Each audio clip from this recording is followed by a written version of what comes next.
So I thought it was a regular run-of-the-mill Sunday like any other Sunday in the football off-season, right? Haven't had much to talk about. Been dabbling in some NBA talk, a little bit of UFC, MMA, YouTube boxing, big one, Floyd Mayweather and Logan Paul tonight, big one. But then a bombshell dropped today. Julio Jones made it clear in a potential phone call on Skip and Shannon Undisputed that he didn't know he was on live on the air, did not realize that, made it very clear he was not going back to Atlanta, put them on the trade block. Me, as a Packers fan, in the podcast that we do here, Chooping It Up, link up there, last week, 2 weeks ago, said if I'm the Packers, as a Packers fan, I want Aaron Rodgers back, I'm trading for Julio Jones. No doubt, I'll give up a first if I need to, but because he's made it clear he doesn't want to go back to Atlanta, Atlanta doesn't really have the leverage, so I said a second and a third, something like that would be what I do. Bang. Get the alert, CBS Sports. Julio Jones has been traded. Not to the Green Bay Packers, not to the Packers, but to the Tennessee Titans. So, Julio Jones, Tennessee Titans. Now this is where I get to talking about the Titans. The AFC is a stacked conference. You have the Chiefs, right? Patrick Mahomes, Travis Kelce, Tyreek Hill, the boys, Andy Reid running the whole thing. Clyde Edwards-Helaire potentially ready to have a breakout season in his sophomore season. You have the Buffalo Bills. Bills Mafia stand up. You have Josh Allen looking like he's a bona fide superstar. Stephon Diggs. You have Singletary, Zach Moss. You have some talent there. A very good team. And then you have the Tennessee Titans. Offensively, it might be the biggest juggernaut going. Now, the thing that the Tennessee Titans do not have that the other two teams that I just mentioned do have is Ryan Tannehill's good. He's not that level, right? He is not Patrick Mahomes, Josh Allen level, but everywhere else, they are so much better than those other two teams, right?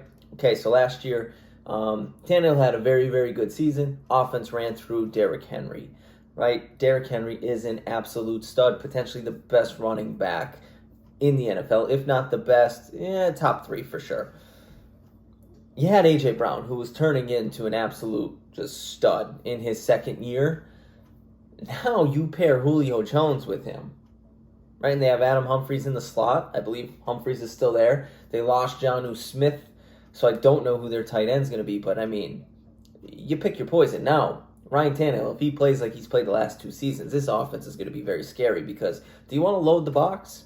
Do you want to load the box to stop Derrick Henry, which teams loaded the box and still couldn't stop Derrick Henry? So do you want to take that shot? Put eight guys in the box and then have A.J. Brown and Julio Jones singled covered on the outside? Well, that's not what you want to do. All right, so you're gonna double cover? You're gonna double cover A.J. Brown? Okay, well, Julio's single covered. That's not gonna work. You're gonna double cover Julio? Well, A.J. Brown is now open. That's not gonna work. And then if you choose to double cover either one of them, well, now you got Derrick Henry.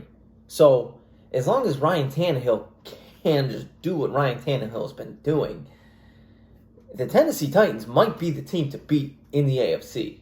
Like, they might be. It is all going to depend on Ryan Tannehill. But on paper, their offense, after today, after trading for Julio Jones, is 100% the scariest offense. Maybe not just in the AFC, but in the NFL. It's right up there with that Tampa Bay juggernaut with Fournette and Antonio Brown and Chris Godwin and Mike Evans and Tom Brady slinging it and all the guys, everyone that wants to win a ring, they go to Tampa Bay. That offense, though, Julio, A.J. Brown, Derrick Henry in the backfield, and Ryan Tannehill playing like the Miami Dolphins thought he was going to play with them.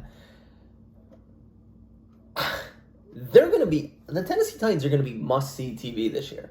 Like, I might buy the NFL package just to watch the Tennessee Titans. That's how good I think this offense could be. That's how exciting I think this offense could be.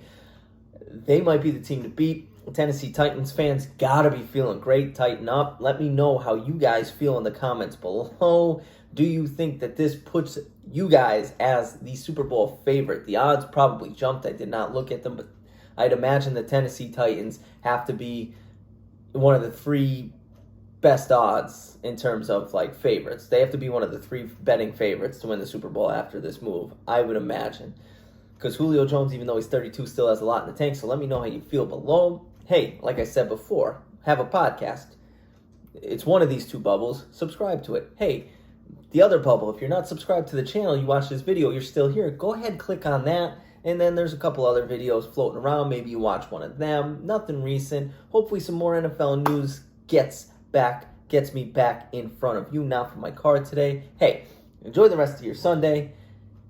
And God help the AFC after this Tennessee Titans move.